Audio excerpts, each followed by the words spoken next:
My fiancé broke up with me because my parents have a non-conventional marriage. We've been together for 6 years. We've known each other for another 3 years before that, so 9 years total. We're getting married in February. Or we were, I don't know anymore. We're visiting my parents to meet some more of my extended family, so they get to know him before the wedding. My parents offered to host us, and we've been staying in my old room. I'm F29, he's M32. We are staying with my parents.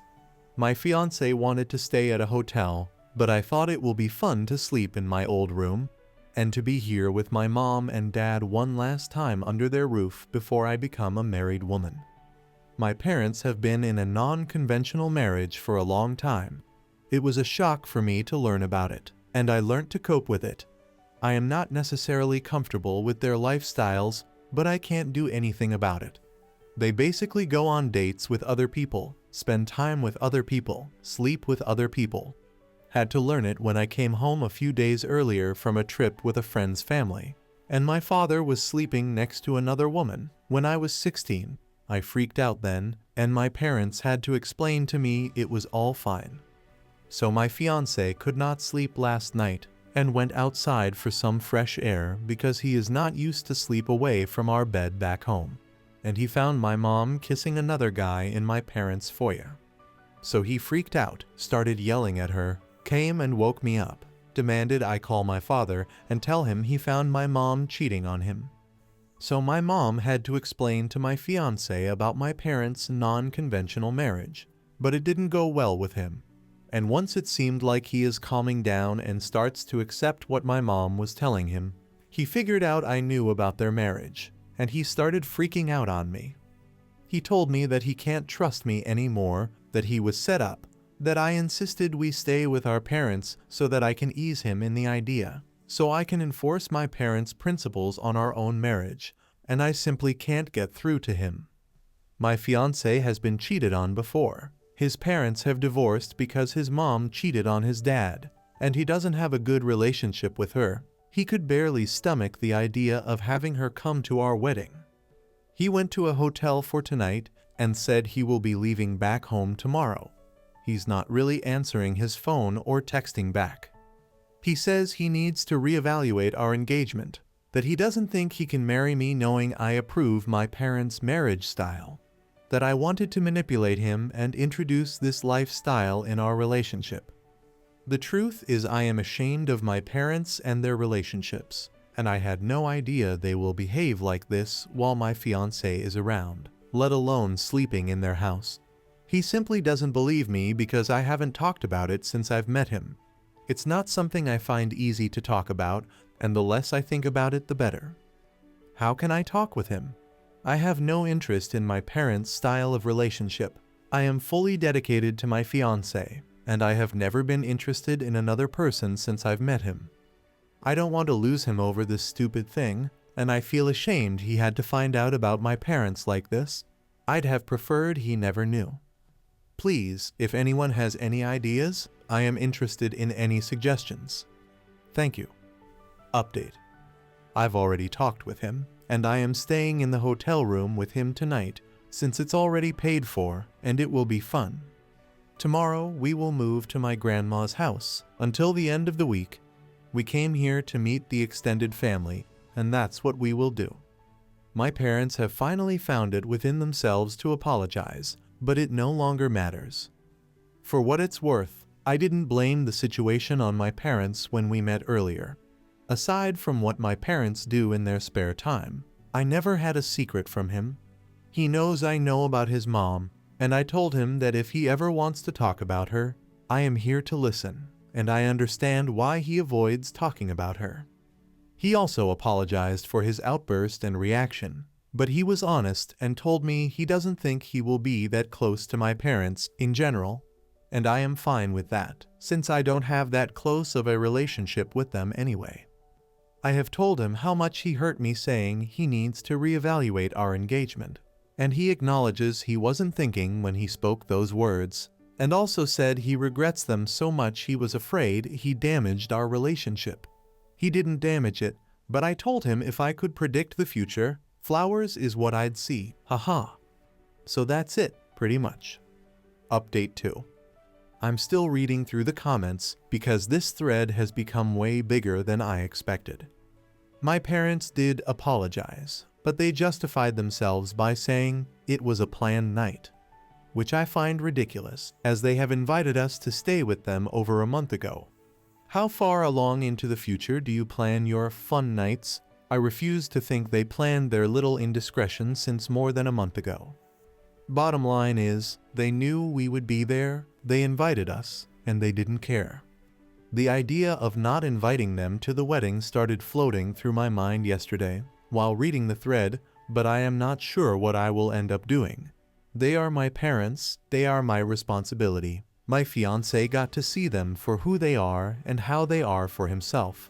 He now knows why I don't really talk about them. Aside from our little bump in the relationship the other night, we should be fine. We actually ordered 2 books from Amazon at the recommendation of other Redditors, with all kid of relationship tests and lessons.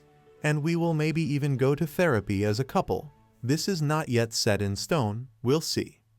Thank you for the kind words. Next story. My new manager is someone I slept with years ago, and he doesn't know we have a child. The backstory: I went back to university in my late 20s to do my PhD, and shared an office with a few other students for many years. One of the students, Jacob, completed his thesis and was moving back to his home country, so we all went out for congratulatory farewell drinks. One thing led to another, and Jacob and I spent the night together. A few weeks later, I realized I was pregnant and I had no way to contact Jacob. His university email and mobile number had been deactivated since he'd left the university and the country. I didn't need anything from him and was fine to raise the child alone, but I thought he had a right to know. I Googled him a few times over the years but never found him. This last week, our department head emailed everyone to introduce and welcome our new manager, Jacob, with a photo and a blurb about his education and work history, so I know for sure it's him. The night we spent together changed my life because it made me a parent. So I have thought about Jacob from time to time when my daughter asks about her dad or I notice a genetic trait she didn't get from me. However, I doubt Jacob has given that night a second thought. I have no idea whether he will have any concerns about being my manager given our history, or whether I'm making a bigger deal of this than I should. For what it's worth, in my years of sharing an office with Jacob, he seemed easygoing and practical. In our company, it is common for everyone in the department to reply all to these introduction emails and introduce themselves, welcome the newcomer aboard, and explain how their role will interact with theirs. I'm not sure if my email should note that Jacob and I studied together years ago as a way to get that out in the open. Or should I email him individually and offer to have a discussion about keeping our history out of the workplace if he thinks it's needed? I'd appreciate any suggestions for language that indicates I'm not concerned and will be completely professional. And then, in direct contradiction to that, I'd also appreciate a script for a separate email saying, "Can we please meet outside of work because I need to tell you something important about our history," so I can tell him about his daughter. If you or any commenters think I shouldn't tell him, or I should let him settle into his new country and new job first, I would definitely take that on board. Additional information from OP after Allison pinned her comment onto the post. Thanks for your comment at the top, Allison. The extent to which I tried to find Jacob wasn't relevant to my question, so I didn't include the efforts I went to. For the commenters who are curious understandably, I really did try when I first found out I was pregnant. I asked the other people we shared an office with, but no one had any information. We were students who shared an office and sometimes went to the uni bar together. We never spent any time together outside of uni. I asked Jacob's thesis supervisor, but it was Christmas Australian summer here, so he was on leave for 2 months.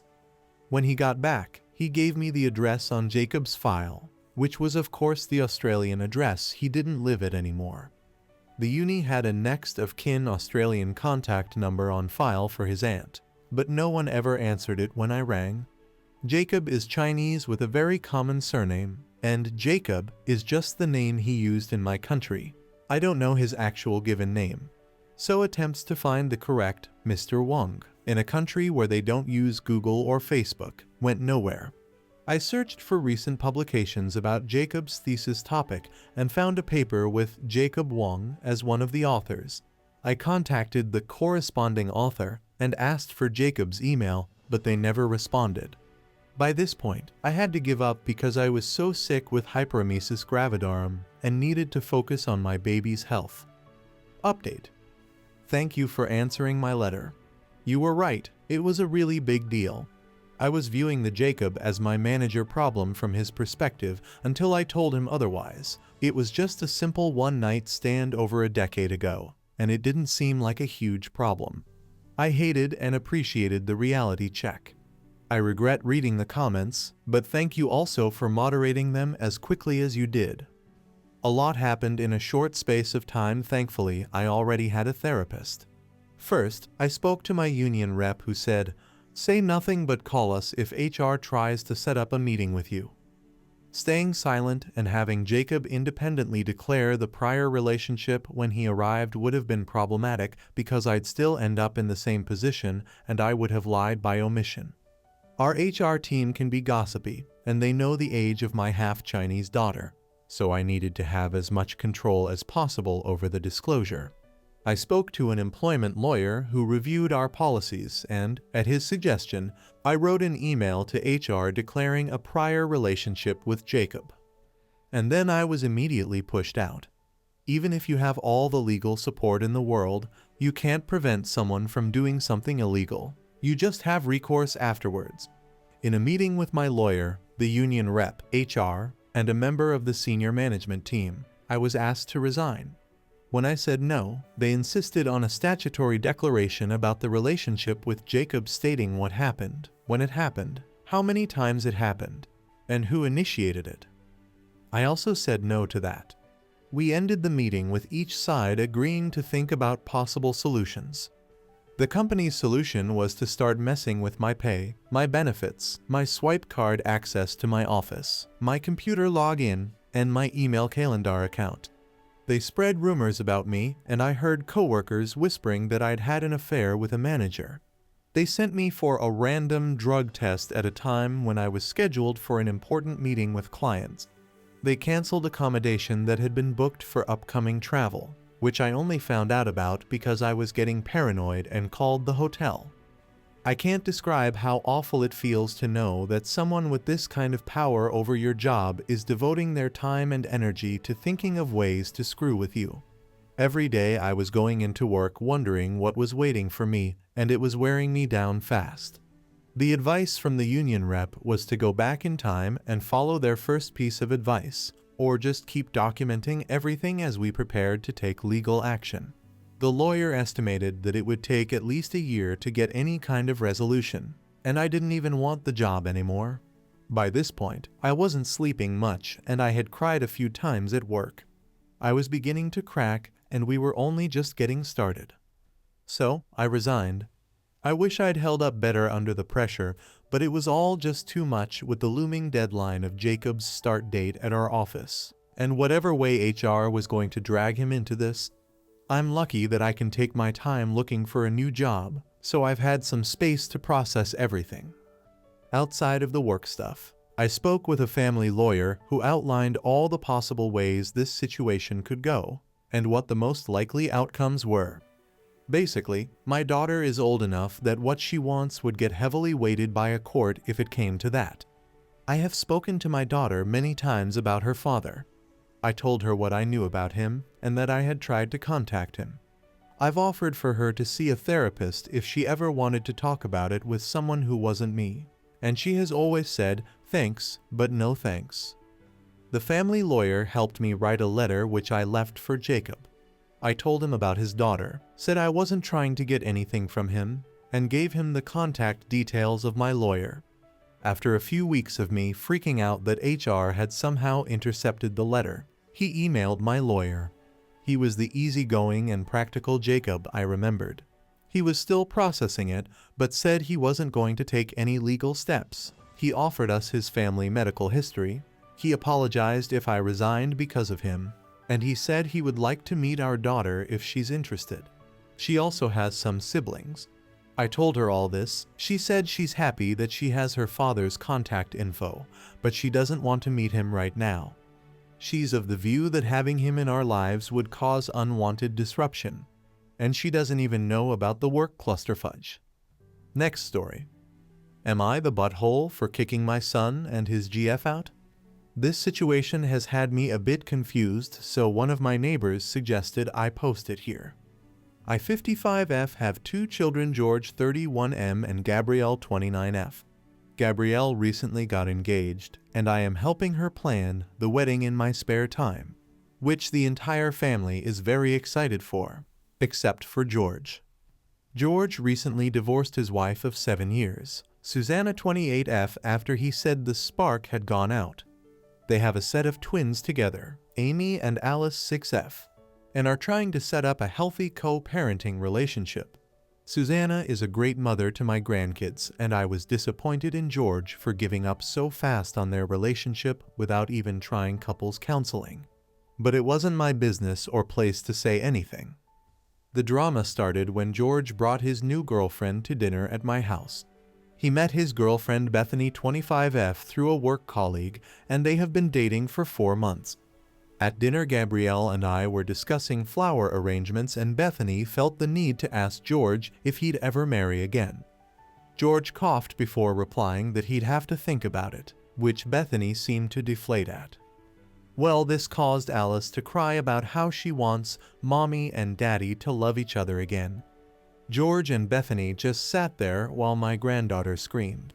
After I comforted Alice, I pulled George aside and asked if he was sure about Bethany, which he told me was none of my business. I told him it was my business who he invited into my home and my grandchildren's lives, since I've been caring for them in my spare time while he works. He and Susanna have 5,050 custody. George got angry and said it was Gabrielle's fault for mentioning weddings in the first place. I told him to stop acting like a child and to be happy for his sister. Then Bethany felt the need to insert herself and tell me that she and George were together no matter how much I liked his ex-wife. After that, I was done with the conversation and asked them both to leave. George and Bethany stormed off, flipped me the bird, and left my grandchildren at my house at 7 p.m. I had to call Susanna to collect the children since they had school in the morning, and I was attending a cake tasting with Gabrielle the next day. I feel like I shouldn't have to tell my 31-year-old son to be happy for his sister or argue with a random woman whom I have never met before in my own home. So am I the butthole? Update. I didn't expect this post to gain so much attention, and I want to thank everyone who gave their honest opinions and helpful suggestions. This situation happened a few hours ago, and I thought it right to make an update. Bethany came to my house to apologize for how she acted at dinner last week. She told me that she was 2 months pregnant and George had broken up with her after she told him, because he has too much responsibility and didn't want to be in the baby's life. I then spent the better part of 3 hours talking with Bethany about the baby and what she wants. She says she wants to keep the baby even if George refuses to be in its life. And I told her that I would help with childcare if she needs it, since she doesn't have any family that live nearby. Before I got angry with George, I thought I would call him and give him a chance to explain. George was angry that Bethany had shown up at my house and insisted that it wasn't his baby. I told him that he should get a paternity test, and he asked me for $500 to cover it since he's struggling. I told George that he needs to figure it out himself since he's about to be a father of 3, and that he better step up and do right by his kids. George then hung up. Well, 2 hours later, I get a call from Susanna to say that George hadn't picked up the kids like he'd previously agreed to, and could she drop them at my place because she had work. I agreed for her to drop Amy and Alice off and tried to call George again. I called 12 times and they all went to voice message. I don't know where George is and have called his place of employment to try to find out. However, they refused to tell me anything. I've agreed to watch Amy and Alice until Wednesday, and Susanna has reported this incident to CPS. I assume she plans to file for full custody, and I can't blame her. Right now, I'm worried that George has run off somewhere or done something irresponsible. I am disgusted and will not be doing him any favors in future unless he has a very good explanation and accepts some responsibility. This was hard to write, but felt good to get off my chest. Thank you everyone for responding to my first post. Update 2. Okay, so I made the original post about 2 months ago, and since then things have been a bit crazy lately. So I just wanted to update as I had people asking if George was okay. In my first post, people suggested I give George some space and time to figure things out as a recently divorced father, but after he ran off around 2 months ago, I ended up filing a missing persons report. I talked to George's workplace the day after I filed the report, and they told me he had given his 2 weeks about a month ago. I then tried calling George again, and he finally picked up. He told me he was okay, but he had moved states and no longer wanted any contact with his children because it was all too much responsibility for him. I snapped at George and told him he couldn't just decide now he didn't want to be a father. Then George told me he never wanted kids in the first place, and those kids don't look anything like me anyway. George then told me to F off and hung up the call. After that, I informed the police department what had happened to let them know George wasn't in any danger and that we knew his whereabouts. After that happened, I just cried because I couldn't believe I had raised such a selfish person. Susanna has filed for full custody, and George, as far as I know, is refusing to pay child support and will probably end up in jail at some point. Bethany is now 4 months pregnant and is having a boy, and George is the father. Somehow he managed to come up with the $500, so he will have to pay child support since he doesn't plan on being in the baby's life. Bethany moved into my home in November since she's had trouble doing things herself, and her doctor says she's at risk of preeclampsia if she becomes too stressed during the pregnancy. In that time we have gotten closer, and despite how our first meeting went, I actually have come to like Bethany. Sorry, this isn't the happy ending some of you were expecting. I have been following the advice I received from the first post and have not contacted George, and he has not tried to contact me. I can only hope with time he pulls himself together and manages to step up as a father. Again, thank you to everyone who gave helpful advice. I'm not sure if I will be updating further, however. Update 3. Hi Reddit, it's been over 6 months since my last update after I completely forgot about this account. Much has happened in that amount of time, so as requested here is the update. Well, first of all, Gabrielle is now married to her amazing fiance, and I couldn't be more proud. The wedding was a small family affair at his parents' farm. George did not attend the wedding, but it was a beautiful ceremony all the same. Bethany has given birth to a healthy baby boy and has found an apartment and a new job. I am so proud of her for how well she is coping with everything. As suggested in my last post, we did get the twins therapy, and it has helped them heal throughout this whole process. After George took off and abandoned his children, our whole family needed time to heal and recover from the hurt and trauma. As for George, that's a messy situation. Roughly 4 months ago, George was found to be in possession of illegal substances and was arrested. When George first called me from the county jail, I thought he was trying to get money out of my husband and I. However, it just got worse and worse. He asked me to pay for a lawyer, and I explained that because of his actions I couldn't afford to help him and that I couldn't trust him. George just sobbed and started apologizing for all he had done. I told him it was his kids he should be apologizing to. He kept sobbing and then told me there was another woman pregnant with his child. At first I didn't believe him, but then he gave details and I looked her up on Facebook. There was a picture of them as the profile picture. I hung up on him, disgusted yet still feeling somewhat responsible for what he has become. It was a few days later that we heard from George again, and he told us his trial was in 2 months. He sounded so scared, but part of me thought this was what he needed to learn consequences, though I felt disgusted at my thoughts since he's still my son who I raised. My husband and I decided to attend the trial, even though it was in the next state. We felt we had to for our son and peace of mind. I told Susanna and Bethany, and they were bewildered, declining to attend. At the trial, George was found guilty of all counts, including criminal damage, robbery, and failure to pay child support. The judge gave him 6 years with no plea deal due to evidence. I didn't know how to feel. My grandkids won't see their dad for 6 years. It's been 4 months and I'm still confused. George calls daily, crying, apologizing, begging us to get him out and to speak to his kids, which I've declined since Susanna hasn't given permission. Bethany decided no contact with him or her son. I haven't reached out to his other girlfriend either, so unsure how to feel. This was depressing, but I'm glad I updated. Thank you for reading. This is probably my last post. I hope we can recover and heal from this. Next story. Am I the butthole for not wanting to date a police officer? 2 months ago, there was a domestic dispute in my building. I-25F was coming home when I noticed 2 police officers waiting for the elevator. I would have waited for the next one, but we only have 2 elevators, and one was broken. I rode up with the officers, and I was surprised to see that we all got off on the same floor, mine. Apparently, the disturbance was the unit next to mine. I've only lived here for 3 months, so I don't know any of my neighbors. I didn't think too much of it at the time, and I went into my unit and closed the door. About 30 minutes later, I hear a knock at my door.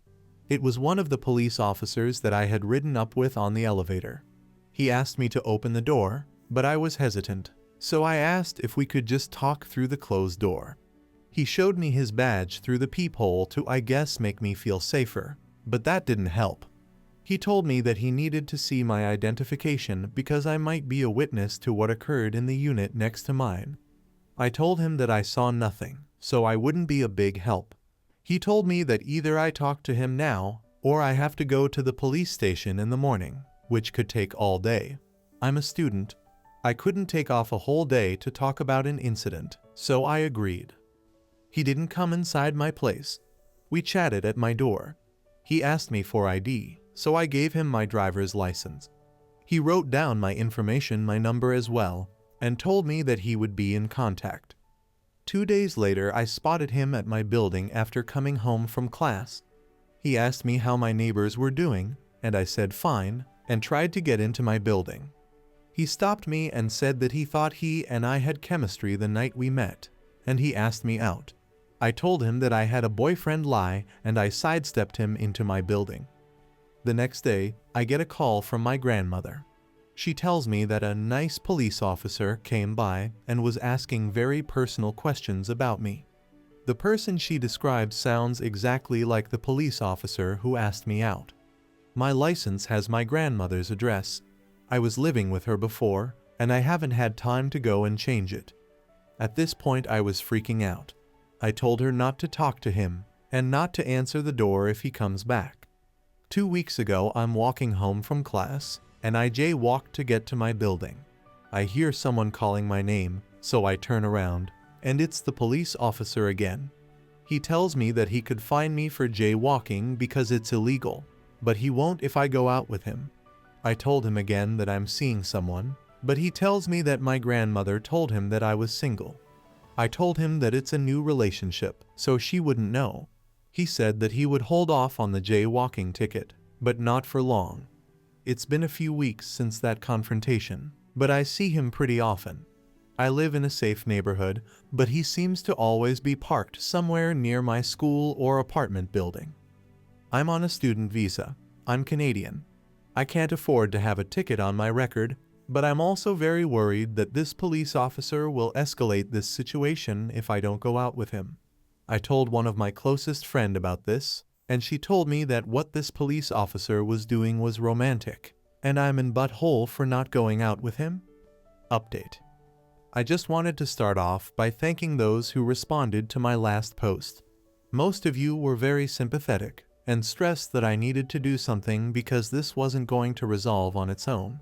Honestly, I didn't realize it had gotten so bad until I read my own post lol. I got a few horrible DMs after I posted a few days ago, so I hid out for a while.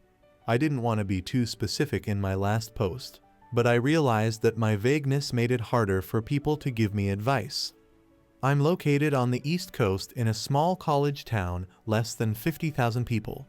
There are less than 60 police officers.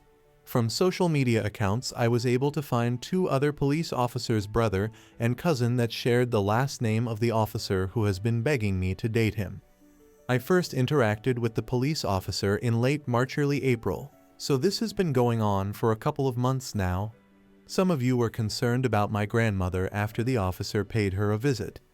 She moved out in May, which is why I moved out. She lives in a senior's home hours away from me now, so she's fine. The campus is pretty much empty now that spring semester finished in May. My friends are gone. The only reason I stayed for the summer was because I secured a student research position. I'm kicking myself now for staying, but there was no way I would pass up on this opportunity. The morning after I wrote the post, the officer came knocking on my door.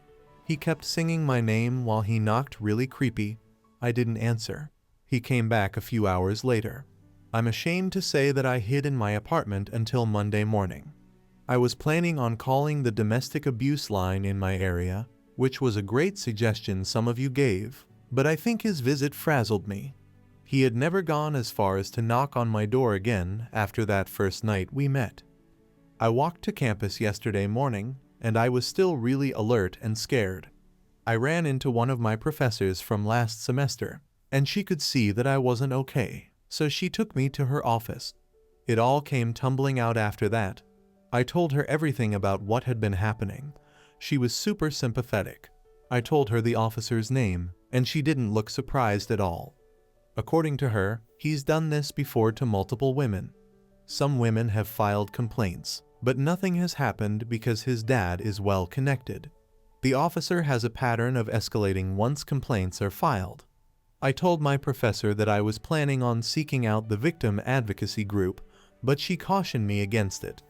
Apparently, when spring semester ends, a lot of people take the summer off, and the offices are staffed with locals.